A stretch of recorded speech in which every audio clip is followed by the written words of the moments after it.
am the Good Shepherd is the fourth of 7 I am declarations of Jesus, recorded only in John's Gospel. These I am proclamations point to his unique, divine identity and purpose. Immediately after declaring that he is the door in John 10:7, Jesus declares I am the Good Shepherd. He describes himself as not only the shepherd, but the Good Shepherd. What does this mean? It should be understood that Jesus is the Good Shepherd, not simply a Good Shepherd, as others may be, but he is unique in character. The Greek word kalos, translated good, describes that which is noble, wholesome, good, and beautiful, in contrast to that which is wicked, mean, foul, and unlovely. It signifies not only that which is good inwardly character, but also that which is attractive outwardly. It is an innate goodness. Therefore, in using the phrase the Good Shepherd, Jesus is referencing his inherent goodness, his righteousness, and his beauty. As shepherd of the sheep, he is the one who protects, guides, and nurtures his flock.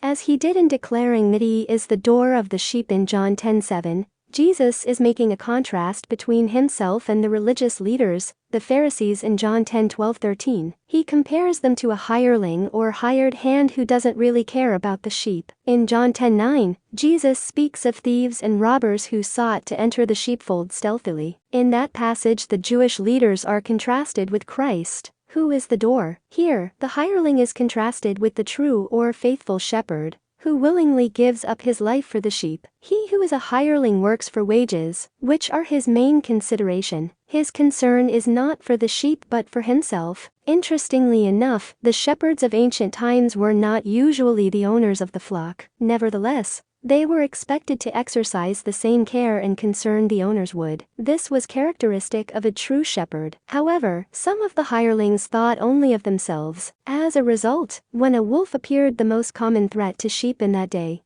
the hireling abandoned the flock and fled, leaving the sheep to be scattered or killed. First, to better understand the purpose of a shepherd during the times of Jesus, it is helpful to realize that sheep are utterly defenseless and totally dependent upon the shepherd. Sheep are always subject to danger, and must always be under the watchful eye of the shepherd as they graze. Rushing walls of water down the valleys from sudden, heavy rainfalls may sweep them away, robbers may steal them, and wolves may attack the flock. David tells how he killed a lion and a bear while defending his father's flock as a shepherd boy in 1 Samuel 17:36, driving snow in winter, blinding dust and burning sands in summer, long, lonely hours each day. All these the shepherd patiently endures for the welfare of the flock. In fact, shepherds were frequently subjected to grave danger, sometimes even giving their lives to protect their sheep. Likewise, Jesus gave his life on the cross as the Good Shepherd for his own. He who would save others, though he had the power, did not choose to save himself, even as the Son of Man came not to be ministered unto, but to minister, and to give his life a ransom for many. Matthew 20:28. Through his willing sacrifice, the Lord made salvation possible for all who come to him in faith. In proclaiming that he is the Good Shepherd, Jesus speaks of laying down his life for his sheep in John 10:15.